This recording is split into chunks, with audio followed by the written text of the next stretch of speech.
नमस्कार दोस्तों, स्वागत है आपका आपके अपने यूट्यूब चैनल राज्य के स्टडी पर। आई होप कि आपकी तैयारी अच्छी चल रही होगी। तो आज की वीडियो में हम पशुपालन टेस्ट सीरीज की अगली कड़ी में सीरीज नंबर 6 के महत्वपूर्ण प्रश्नों के बारे में चर्चा करेंगे। लेकिन वीडियो स्टार्ट करें उससे पहले वीडियो को लाइक, शेयर और चैनल को सब्सक्राइब कर दीजिए। तो बिना टाइम वेस्ट किए चलते अपने वीडियो पर। पशुपालन टेस्ट सीरीज भाग 6। इसमें हमारा पहला प्रश्न हो जाएगा, देश का सबसे बड़ा पशु मेला किस राज्य में भरता है? इसका आंसर क्या हो जाएगा? राजस्थान, बिहार, हरियाणा या उत्तर प्रदेश? तो इसका आंसर हो जाएगा बी। देश का सबसे बड़ा पशु मेला भरता है बिहार में। और बिहार में भी कहां पर? तो सोनपुरा में। बिहार के सोनपुरा में देश का सबसे बड़ा पशु मेला भरता है। और ये कब भरता है? तो कार्तिक पूर्णिमा को भरता है। कार्तिक पूर्णिमा के दिन राजस्थान में भी एक पशु मेला भरता है। वो कहां पर भरता है? वो भरता है राजस्थान के पुष्कर में। अजमेर जिले के पुष्कर में राजस्थान का सबसे बड़ा पशु मेला भरता है। और ये किस हिसाब से सबसे बड़ा पशु मेला है? तो ये राज्य स्तरीय पशु मेला है। राजस्थान में सबसे बड़ा राज्य स्तरीय पशु मेला कौन सा है? तो पुष्कर पशु मेला। और यहाँ पर सर्वाधिक ऊंट बिक्री होती है। सर्वाधिक ऊंटों की बिक्री वाला भी मेला है पुष्कर मेला। उसके बाद देखा जाए तो सबसे रंगीन मेला, राजस्थान का सबसे रंगीन मेला भी यही है। और अगर ये पूछ लिया जाए कि राजस्थान में सर्वाधिक विदेशी पर्यटकों वाला मेला, तो वो भी मेला है पुष्कर मेला। ठीक है, ये चीज आपको ध्यान में रखनी है। तो देश का सबसे बड़ा पशु मेला कहां पर भरता है? तो बिहार में। ठीक है, अगला प्रश्न देख लेते हैं। गायों में गलघोंटू का टीकाकरण कब किया जाता है? कब किया जाता है? अगस्त, सितंबर, मई, जून, मार्च, अप्रैल या नवंबर, दिसंबर? तो इसका आंसर हो जाएगा बी। गायों में जो गलघोंटू रोग होता है उसका जो टीकाकरण किया जाता है वो मई जून माह में किया जाता है। और जो गलघोंटू रोग है इसको कहा जाता है हिमोरसिक सेप्टिसीमिया। क्या कहा जाता है? हिमोरसिक सेप्टिसीमिया। इसी कारण इस रोग को एचएस रोग के नाम से भी जाना जाता है। और मई जून में जो इसका टीकाकरण किया जाता है उस वैक्सीन का भी नाम है एचएस वैक्सीन। और इस रोग का नाम है हिमोरसिक सेप्टिसीमिया। और ये कौन से पशुओं में होता है? तो यह गाय और भैंस का प्रमुख रोग है। ये चीज आपको ध्यान में रखनी है। अगला प्रश्न देख लेते हैं। दूध में पाया जाने वाला कार्बोहाइड्रेट है तो कौन सा है जो दूध में पाया जाता है कार्बोहाइड्रेट? माल्टोज, सुक्रोज, फ्रक्टोज या लैक्टोज? तो इसका आंसर हो जाएगा डी। लैक्टोज जो कार्बोहाइड्रेट है वो दूध में पाया जाता है। और जो लैक्टोज है इसी के कारण दूध का जो स्वाद होता है वो होता है मीठा। दूध में मीठेपन का कारण क्या है? तो इसका आंसर हो जाएगा लैक्टोज। अगर ये पूछ लिया जाए कि दूध में कौन से एंजाइम पाए जाते हैं तो कौन से एंजाइम पाए जाते हैं? फास्फेटेज, परऑक्सीलेज, प्रोटीएजेज, केटिलेज और जेंथिन। फास्फेटेज, परऑक्सीलेज, प्रोटीएजेज, केटिलेज और जेंथिन ये एंजाइम है जो किसमें पाए जाते हैं? तो दूध में पाए जाते हैं। और दूध में पाई जाने वाली शर्करा है लैक्टोज शर्करा, जिसके कारण दूध का जो स्वाद होता है वो मीठा होता है। ठीक है, ये चीज आपको ध्यान में रखनी है। अगला प्रश्न देख लेते हैं। कामधेनु डेयरी योजना की शुरुआत राज्य में किस वर्ष हुई? 2012, 2013, 2014 या 2015? तो इसका आंसर हो जाएगा बी। 2013 में कामधेनु डेयरी योजना की शुरुआत हुई थी। अगला प्रश्न देख लेते हैं। राजस्थान की सबसे बड़ी डेयरी कहां पर स्थित है? तो कहां पर स्थित है? शेरगढ़, जोटवाड़ा, रानीवाड़ा या मुंडवा? तो इसका आंसर हो जाएगा सी। रानीवाड़ा में राजस्थान की सबसे बड़ी डेयरी स्थित है। और ये कौन सी डेयरी है? तो सरस दूध डेयरी है। कौन सी है? सरस दूध डेयरी है जो रानीवाड़ा में स्थित है। और रानीवाड़ा वर्तमान में कहां पर स्थित है? तो सांचौर जिले में। इसको हम पहले पढ़ते थे जालोर जिले में। जालोर जिले के सांचौर तहसील के रानीवाड़ा में राजस्थान की सबसे बड़ी दूध डेयरी है। ये हम पढ़ते थे। अब वर्तमान में हम पढ़ते हैं राजस्थान के सांचौर जिले में। राजस्थान के सांचौर के रानीवाड़ा में सबसे बड़ी दूध डेयरी है। तो ये वर्तमान में सांचौर जिले में आ गई है। ये चीज आपको ध्यान में रखनी है। अगर ये पूछ लिया जाए कि राजस्थान की सबसे पुरानी दूध डेयरी कौन सी है? इसका आंसर हो जाएगा अजमेर में स्थित पद्मा दूध डेयरी। कौन सी दूध डेयरी? पद्मा दूध डेयरी राजस्थान की सबसे पुरानी दूध डेयरी। और सबसे बड़ी दूध डेयरी कहां पर है? तो रानीवाड़ा में जो है सरस दूध डेयरी। ठीक है, अगला प्रश्न देख लेते हैं। किस वर्ग के केचुओं को किसान मित्र या डीप बोरोवर कहा जाता है? तो इसका आंसर क्या हो जाएगा? एंडोजोइक, एनेसिक, एपिजिक या उपरोक्त सभी? इसका आंसर हो जाएगा बी। एनेसिक प्रकार के, एनेसिक वर्ग के जो केचुए होते हैं इनको किसान मित्र कहा जाता है या इसको कहा जाता है डीप बोरोवर। क्योंकि इनका जो कार्य होता है वो ऊपर की तरफ ये आते हैं, भोजन को ग्रहण करते हैं और भोजन को लेके ये एक सुरंग बनाते हुए नीचे जाते हैं और वहां पर भोजन का भक्षण करते हैं। और जो सुरंग बनाते हुए आते हैं उसी सुरंग में ये अपने अपशिष्ट पदार्थों को त्यागते हैं और उसी अपशिष्ट पदार्थ से बनती है वर्मी कंपोस्ट खाद। अगला प्रश्न देख लेते हैं। वर्मी कंपोस्ट में गोबर की खाद की अपेक्षा कितने गुना नाइट्रोजन पाई जाती है? तो कितने गुना पाई जाती है? 8 गुना, 10 गुना, 13 गुना या 5 गुना? तो इसका आंसर हो जाएगा डी। गोबर की खाद में जो नाइट्रोजन पाई जाती है उससे 5 गुना पाई जाती है। किसमें? वर्मी कंपोस्ट खाद में, जो केचुओं द्वारा निर्मित होती है। इसमें 5 गुना नाइट्रोजन तो पाई जाती है, उसके अलावा इसमें 8 गुना क्या पाए जाते हैं? गोबर की खाद से ज्यादा 8 गुना इसमें एक्टिनोमाइसिड्स पाए जाते हैं, जो भूमि के लिए लाभदायक होते हैं। एक्टिनोमाइसीट्स क्या है, तो ये सूक्ष्म जीव हैं जो भूमि के लिए लाभदायक होते हैं और उसके अलावा ये पौधों में होने वाले विभिन्न रोगों के लिए भी लाभदायक है। एक्टिनोमाइसीट्स की मात्रा जहां पर ज्यादा होगी वहां पर पौधों में रोग की मात्रा कम हो जाएगी। इसीलिए वर्मी कंपोस्ट डालने से पौधों में रोग कम होता है, भूमि का उपजाऊपन बना रहता है। ये सब चीजें आपको ध्यान में रखनी है। तो वर्मी कंपोस्ट में गोबर की खाद की अपेक्षा कितना गुना नाइट्रोजन पाया जाता है, तो इसका आंसर हो जाएगा 5 गुना पाया जाता है। और अगर ये पूछ लिया जाए कि एक्टिनोमाइसीट्स की संख्या कितनी पाई जाती है, तो 8 गुना ज्यादा पाई जाती है गोबर की खाद से वर्मी कंपोस्ट में। अगला प्रश्न देख लेते हैं। फाउल पॉक्स का अन्य नाम क्या है? इसका नाम क्या है? डिप्थीरिया, चिकन पॉक्स, वेक्केर या उपरोक्त सभी? तो इसका आंसर हो जाएगा उपरोक्त सभी। फाउल पॉक्स के ही ये अन्य नाम है, डिप्थीरिया, चिकन पॉक्स और वेक्केर। और ये जो रोग है वो किसमें होता है? तो मुर्गियों में होता है। किसमें होता है? मुर्गियों में। और ये मुर्गियों के चेचक के नाम से भी जाना जाता है। और इसका कारक क्या होता है? तो वायरस।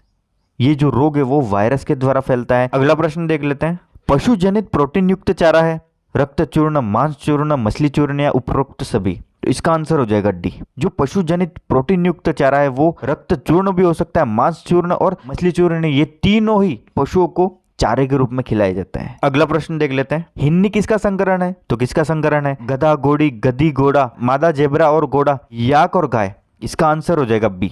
गधी और घोड़े के संकरण से क्या पैदा होता है? हिन्नी। ठीक है, अगला प्रश्न देख लेते हैं। मांस का लाल रंग किसकी उपस्थिति के कारण होता है?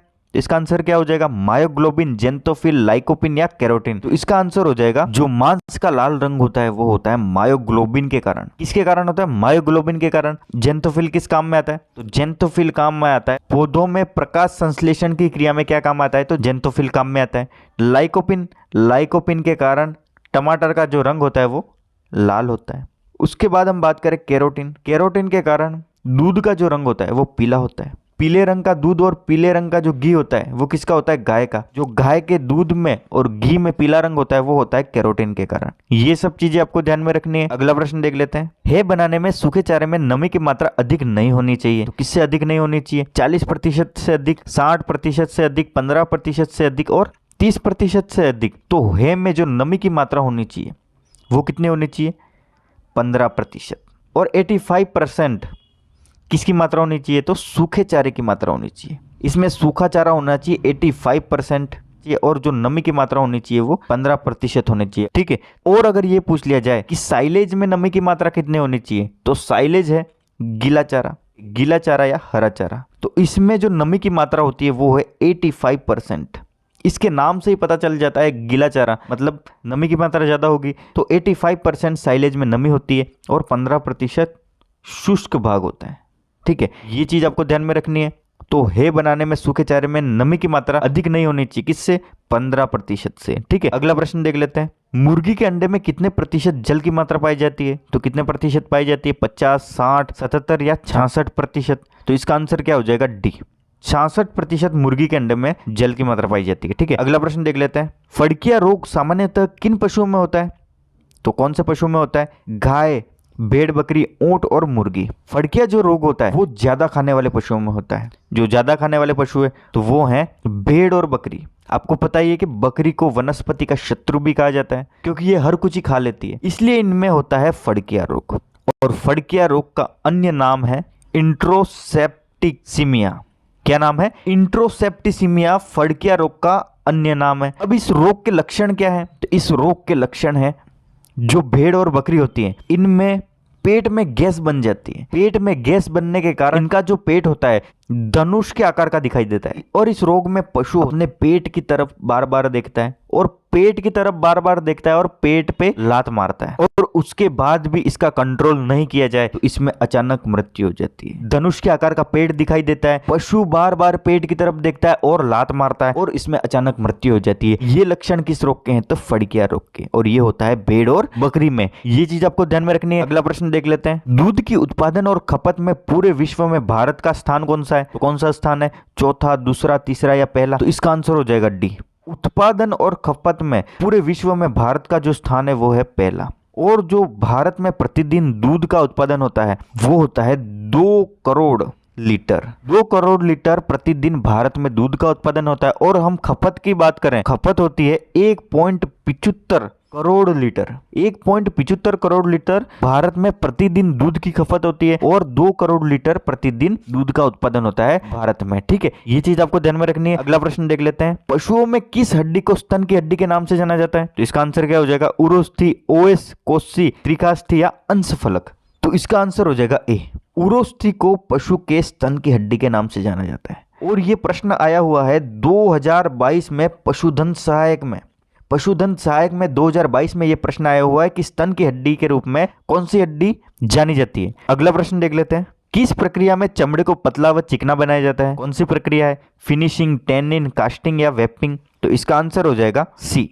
कास्टिंग की प्रक्रिया में चमड़े को पतला और चिकना बनाया जाता है। इसमें बहुत से लोग कंफ्यूज होंगे और इसमें इसका आंसर कर देंगे फिनिशिंग, क्योंकि चिकना इसमें वर्ड आ रहा है, चिकना मतलब फिनिशिंग कर देंगे। लेकिन जो फिनिशिंग होती है इसमें चमड़े पर तेल लगाया जाता है और ब्रश किया जाता है। और जो कास्टिंग की क्रिया है इसमें चमड़े को पतला और चिकना बनाया जाता है। उसी के साथ ही इसमें रंगों को भरा जाता है। तो कास्टिंग की क्रिया है इसमें चमड़े को पतला और चिकना बनाया जाता है, उसके साथ ही इसमें रंगों को भराया जाता है। फिनिशिंग की क्रिया में चमड़े पर तेल लगाया जाता है और ब्रश किया जाता है। ये चीज आपको ध्यान में रखनी है। अगला प्रश्न देख लेते हैं, पशुओं में कर्तन दांतों की संख्या होती है कितनी होती है? 3 जोड़ी, 4 जोड़ी, 2 जोड़ी या 5 जोड़ी? तो इसका आंसर हो जाएगा बी। पशुओं में जो कर्तन दांतों की संख्या होती है वो होती है 4 जोड़ी। और अगर ये पूछ लिया जाए कि पशुओं में कौन कौन से दांत पाए जाते हैं, तो वो पाए जाते हैं 4 प्रकार के। कर्तन दांत होते हैं, दूसरा होता है कील दांत, तीसरे नंबर पर आते हैं चर्वण दांत और चौथे नंबर पर आते हैं अग्र चर्वण दांत। मतलब कर्तन, कील, अग्र चर्वण और चर्वण, ये 4 प्रकार के दांत पशुओं में पाए जाते हैं। ठीक है, और कर्तन दांतों की संख्या होती है 4। ठीक है, अगला प्रश्न देख लेते हैं, दूध का सफेद रंग किस कारण होता है? इसका आंसर क्या हो जाएगा? कैरोटीन, फास्फोरस, कैल्शियम या केसिन? तो इसका आंसर हो जाएगा केसिन। दूध का जो सफेद रंग होता है वो केसिन के कारण होता है और जो दूध का पीला रंग होता है वो कैरोटीन के कारण होता है। ठीक है, ये चीज आपको ध्यान में रखनी है। अगला प्रश्न देख लेते हैं, मुख्यमंत्री दुग्ध उत्पादक संबल योजना की शुरुआत कब की गई? इसका आंसर क्या हो जाएगा? 1 अप्रैल 2018, 19 सितंबर 2019, 1 फरवरी 2019 या 1 जनवरी 2022? इसका आंसर हो जाएगा 1 फरवरी 2000 सी।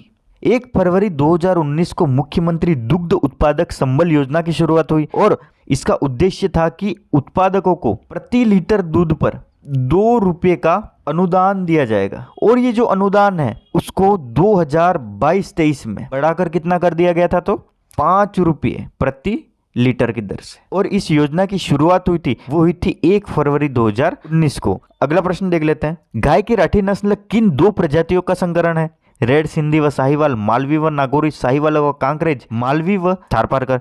इसका आंसर हो जाएगा रेड सिंधी व साहिवाल।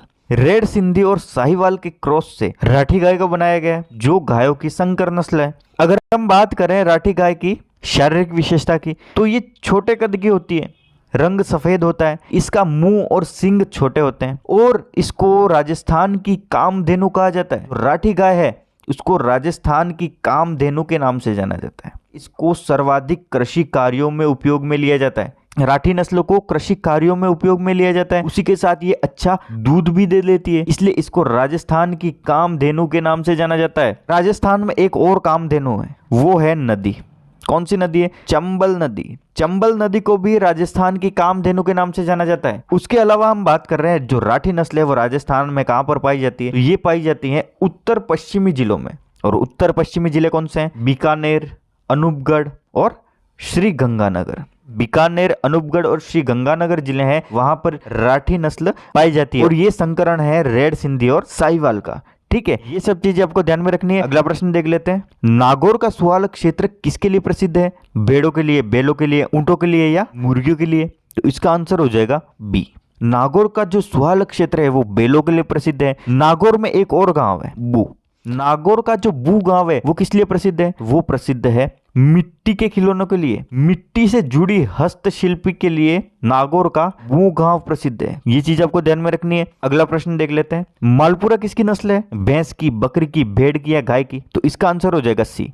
मालपुरा जो नस्ल है वो भेड़ की नस्ल है और इसका उत्पत्ति स्थान कहां से है तो राजस्थान का टोंक जिला, राजस्थान के टोंक जिले से इसकी उत्पत्ति है। और ये राजस्थान में टोंक के साथ ही जयपुर और सवाई माधोपुर में भी पाई जाती है। जयपुर, सवाई माधोपुर और टोंक जिले में पाई जाने वाली नस्ल कौन सी है तो मालपुरा नस्ल। अगला प्रश्न देख लेते हैं, कृत्रिम गर्भाधान की सबसे उपयुक्त विधि तो कौन सी है? रेक्टम पॉपुलेशन विधि, हंसा विधि, वेजाइनल स्पेकुलम विधि या रेक्टोविजिनल विधि। तो इसका आंसर हो जाएगा डी, रेक्टोवेजिनल विधि है वो कृत्रिम गर्भाधान की सबसे उपयुक्त विधि है। अगला प्रश्न देख लेते हैं, मध्य चक्र की सबसे लंबी अवस्था है कौन सी है? प्रोइस्टर्स, डाइस्टर्स, एनिस्टर्स या मेटिस्टर्स। तो इसका आंसर हो जाएगा बी, डाइस्टर्स अवस्था है वो मध्य चक्र की सबसे लंबी अवस्था है। अगला प्रश्न देख लेते हैं, किस पशु में मध्य चक्र से पहले रक्तस्राव होता है? तो कौन सा पशु है? भेड़, गाय, कुतिया या बकरी। तो इसका आंसर हो जाएगा सी, कुतिया में मध्य चक्र से पहले रक्तस्राव होता है। ठीक है, अगला प्रश्न देख लेते हैं, भेड़ में यौवनावस्था की उम्र है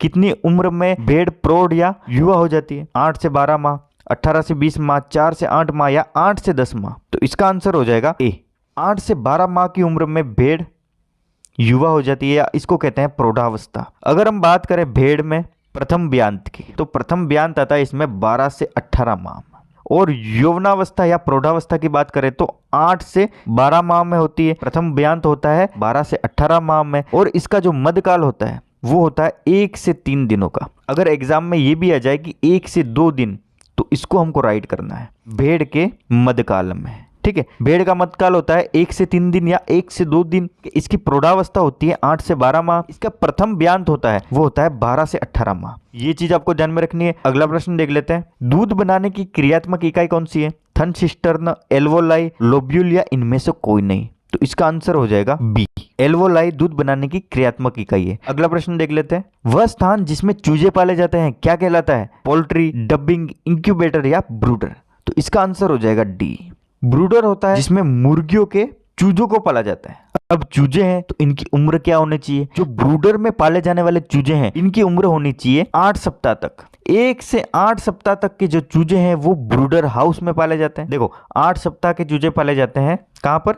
ब्रूडर हाउस में। और हम बात करें 8 से 10 सप्ताह के चूजे ये पाले जाते हैं ग्रोवर हाउस में। और अगर ये पूछ लिया जाए कि 20 से अधिक सप्ताह के चूजे, तो 20 से अधिक सप्ताह के चूजे पाले जाते हैं लेयर हाउस में। ये चीज आपको ध्यान में रखनी है। तो वह स्थान जिसमें चूजे पाले जाते हैं वो क्या कहलाता है? तो ब्रूडर। अगला प्रश्न देख लेते हैं, मुर्गी का कुल कौन सा है? कैमेलिडी, बोविडी, फैसियोनिडी या कोई नहीं। जो बोविडी है वो है गाय भैंस का। किसका है? गाय भैंस का। कैमेलिडी ये किसका है? तो ऊंट का। तो कौन सा बचा? फैसियोनिडी। फैसियोनिडी जो कुल है वो है मुर्गी का। और मुर्गी का अगर वैज्ञानिक नाम पूछ लिया तो वो क्या है? गैलस डोमेस्टिकस। गैलस डोमेस्टिकस मुर्गी का वैज्ञानिक नाम है। इसका जो कुल है वो फैसियोनिडी। अगर ये पूछ लिया जाए कि मुर्गी में कितने गुणसूत्र पाए जाते हैं, मुर्गी में गुणसूत्र पाए जाते हैं 78, 78 इसमें गुणसूत्र पाए जाते हैं। ये सब चीजें आपको ध्यान में रखनी है। अगला प्रश्न देख लेते हैं, पशुओं में संतुलित आहार में निम्न में से कौन सा तत्व शामिल नहीं है? तो कौन सा तत्व शामिल नहीं है? ग्लूकोज, खनिज लवण, कार्बोहाइड्रेट या प्रोटीन। तो इसका आंसर हो जाएगा ए, पशुओं के संतुलित आहार में ग्लूकोज शामिल नहीं होता है। अगला प्रश्न देख लेते हैं, कौन सा खनिज पशुओं के लिए विषैला होता है? तो कौन सा होता है? सेलेनियम, मोलिब्डेनम, क्लोरीन या उपरोक्त सभी। तो इसका आंसर हो जाएगा सी, क्लोरीन होता है वो पशु के लिए विषैला होता है। ये विष का काम करता है। ठीक है, अगला प्रश्न देख लेते हैं, दीनानाथ, मकरा, बोबरा, लांप ये किसके प्रकार है? फसलों के, घास के, झाड़ी के या भेड़ के। तो इसका आंसर हो जाएगा बी, ये सभी प्रकार घास के। अगला प्रश्न देख लेते हैं, निम्नलिखित में से कौन सा एक प्रोटोजोआ जनित रोग है? तो कौन सा रोग है? सर्रा, रेबीज, एंथ्रेक्स और खुरपका मुंहपका। तो जो खुरपका मुंहपका है वो विषाणु जनित रोग है। एंथ्रेक्स और जो रेबीज रोग है वो है जीवाणु जनित रोग। तो बचा कौन सा? सर्रा रोग। सर्रा जो रोग है वो प्रोटोजोआ द्वारा होता है। और ये किस में होता है? तो ऊंट में होता है। ऊंट का प्रमुख रोग कौन सा है? तो सर्रा रोग जो प्रोटोजोआ द्वारा होता है। ये चीज आपको ध्यान में रखनी है। अगला प्रश्न देख लेते हैं, अंडे के उत्पादन में भारत का विश्व में कौन सा स्थान है? तो कौन सा स्थान है? 8वां, पहला, तीसरा या 5वां। तो इसका आंसर क्या हो जाएगा? अंडा उत्पादन की दृष्टि से भारत विश्व में तीसरा स्थान रखता है। कौन सा रखता है? तीसरा स्थान रखता है। अगर बात की जाए पहले स्थान की तो वो है इंडोनेशिया का, दूसरे स्थान पर है चीन और तीसरे स्थान पर है अमेरिका और भारत। ये दोनों ही तीसरे स्थान पर है। ये चीज आपको ध्यान में रखनी है। अगला प्रश्न देख लेते हैं, भेड़ की त्वचा के बाल ऊन बनाने के लिए क्या प्रदान करते हैं? डाइंग, कपड़ा, कंबल या फाइबर। तो इसका आंसर हो जाएगा डी, फाइबर प्रदान करते हैं। अगला प्रश्न देख लेते हैं, भारत की सबसे अच्छी भारवाहक गाय की नस्ल है? नागौरी, अमृत महल, थारपारकर या लाल सिंधी? इसका आंसर हो जाएगा बी। अमृत महल जो नस्ल है वो भारत की सर्वश्रेष्ठ भारवाहक नस्ल है। और अगर हम बात करें नागौरी की, तो नागौरी नस्ल भी भारवाहक नस्ल है। इसमें से अमृत महल सर्वश्रेष्ठ नस्ल है। बात करें थारपारकर की, तो ये है द्विपरियोजनी नस्ल है। और जो लाल सिंधी है वो दुधारू नस्ल है। नागौरी और अमृत महल भारवाहक नस्ल है, थारपारकर द्विपरियोजनी नस्ल है, लाल सिंधी दुधारू नस्ल है। ये चीज आपको ध्यान में रखनी है। अगला प्रश्न देख लेते हैं। निम्न में से कौन कृषि भूमि का वरदान है? घोड़ा, बकरी, केचुआ या गाय? तो इसका आंसर हो जाएगा सी। केचुआ है वो कृषि भूमि के लिए वरदान है। क्यों वरदान है? क्योंकि जो केचुआ है वो भूमि की उर्वरा शक्ति को बढ़ाता है। कैसे बढ़ाता है? खाद के रूप में। जो केचुआ है वो वर्मी कंपोस्ट खाद का निर्माण करता है। ये भूमि में स्थित कार्बनिक पदार्थों का अपघटन का कार्य करता है। भूमि में स्थित जो भी कार्बनिक पदार्थ हैं, गोबर है, घास फूस है, इन सभी को खाकर जो अपशिष्ट निकालता है उसी को कहते हैं हम वर्मी कंपोस्ट खाद। वर्मी कंपोस्ट खाद जिसमें गोबर की खाद की अपेक्षा 5 गुना ज्यादा पोषक तत्व होते हैं, इसमें 5 गुना ज्यादा नाइट्रोजन होता है, इसीलिए इसको कृषि भूमि का वरदान माना गया है। अगला प्रश्न देख लेते हैं। गायों में प्रथम छल्ला कब बनता है? 3 वर्ष बाद, 4 वर्ष बाद, 2 वर्ष बाद या 5 वर्ष बाद? तो इसका आंसर हो जाएगा 3 वर्ष बाद। 3 वर्ष बाद पहला छल्ला बनता है गायों में। उसके बाद प्रति वर्ष एक एक छल्ला बनता रहता है। और इससे हम गायों की आयु ज्ञात कर सकते हैं। गायों की आयु का पता चल जाता है छल्लों के द्वारा। 3 वर्ष पर एक छल्ला बना, उसके बाद चौथे वर्ष पर दूसरा, 5वें वर्ष पर तीसरा, 6ठे वर्ष पर चौथा, मतलब 4 छल्ले हैं तो पशु की आयु हो जाएगी 6 वर्ष। ठीक है, इस प्रकार से हम पशु के सींगों पर बने छल्लों के द्वारा पशु की आयु भी ज्ञात कर सकते हैं। अगला प्रश्न देख लेते हैं। दूध में अम्लता किसके कारण होती है? CO2, फास्फोरस, एल्बुमिन या उपरोक्त सभी? तो ये तीनों ही जो तत्व हैं इसके कारण दूध में अम्लता होती है। ठीक है, उसका आंसर हो जाएगा डी, उपरोक्त सभी। अगला प्रश्न देख लेते हैं। निम्न में से कौन सी गाय की नस्ल द्विपरियोजनी नस्ल नहीं है? तो इसका आंसर क्या हो जाएगा? थारपारकर, साहिवाल, हरियाणवी या कांकरेज? तो इसका आंसर हो जाएगा बी। साहिवाल नस्ल है दुधारू, और जो थारपारकर, हरियाणवी और कांकरेज नस्ल है ये तीनों ही नस्ल हैं द्विपरियोजनी। इनसे दूध का उत्पादन भी किया जाता है और इनको कृषि कार्यों व अन्य कार्यों में भी उपयोग में लिया जाता है। अगला प्रश्न देख लेते हैं। जमुनापरी बकरी का उत्पत्ति स्थान है, तो इसका उत्पत्ति स्थान कहां से है? राजस्थान, गुजरात, उत्तर प्रदेश या आंध्र प्रदेश? तो इसका आंसर हो जाएगा सी।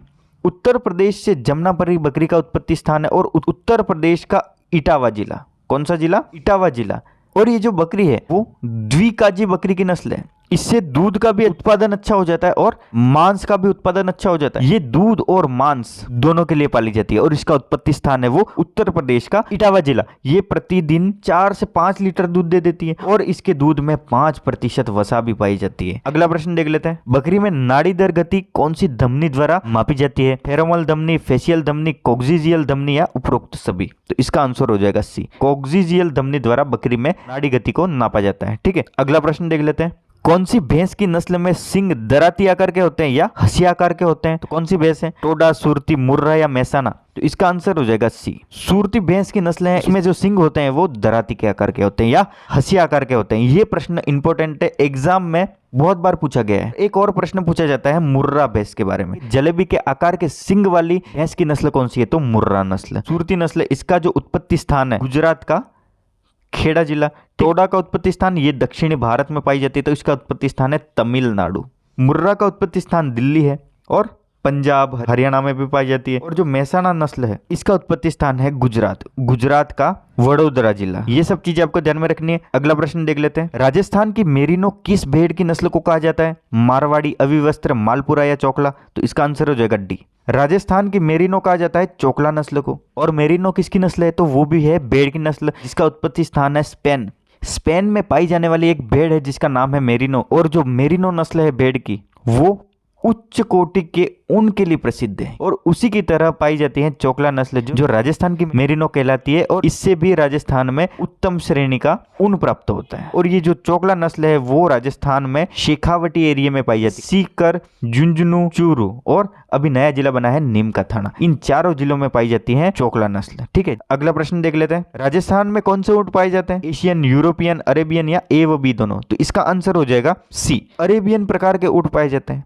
क्योंकि राजस्थान में थार का मरुस्थल है और थार का मरुस्थल शुष्क और गर्म एरिया है। शुष्क और गर्म एरिया में पाए जाने वाले ऊंट हैं वो है अरेबियन और ये पाए जाते हैं राजस्थान में। और अगर हम बात करें ठंडे स्थानों पर पाए जाने वाले ऊंट है वो कौन सी नस्ल है, तो वो है एशियन नस्ल, जिनमें 2 कुबड़ पाए जाते हैं, जिनका वैज्ञानिक नाम क्या है, तो इनका वैज्ञानिक नाम है कैमेलस बैक्ट्रेनस। और अगर हम बात करें एक कुबड़ वाला ऊंट जो अरेबियन ऊंट है तो इसका नाम है कैमेलस ड्रोमेडेरियस, जो एक कुबड़ वाला ऊंट है। ठीक है, अगला प्रश्न देख लेते हैं। गायों की कृत्रिम योनि का तापक्रम क्या होना चाहिए, तो इसका आंसर हो जाएगा बी, 40 डिग्री सेंटीग्रेड गायों में कृत्रिम योनि का तापमान होना चाहिए। और अगर ये पूछ लिया जाए कि भैंस में कृत्रिम योनि का तापमान क्या होना चाहिए, तो वो होना चाहिए 39 डिग्री सेंटीग्रेड। अगला प्रश्न देख लेते हैं। निकट संबंधी पशुओं के बीच में होने वाले प्रजनन को क्या कहते हैं, अंत प्रजनन, बहि प्रजनन, ग्रेडिंग अप या क्रॉस प्रजनन। इसका आंसर हो जाएगा ए, निकट संबंधी पशुओं के बीच में होने वाले प्रजनन को अंतः प्रजनन कहा जाता है। अगला प्रश्न देख लेते हैं। दुग्ध दोहन की अंगूठा विधि का अन्य नाम क्या है,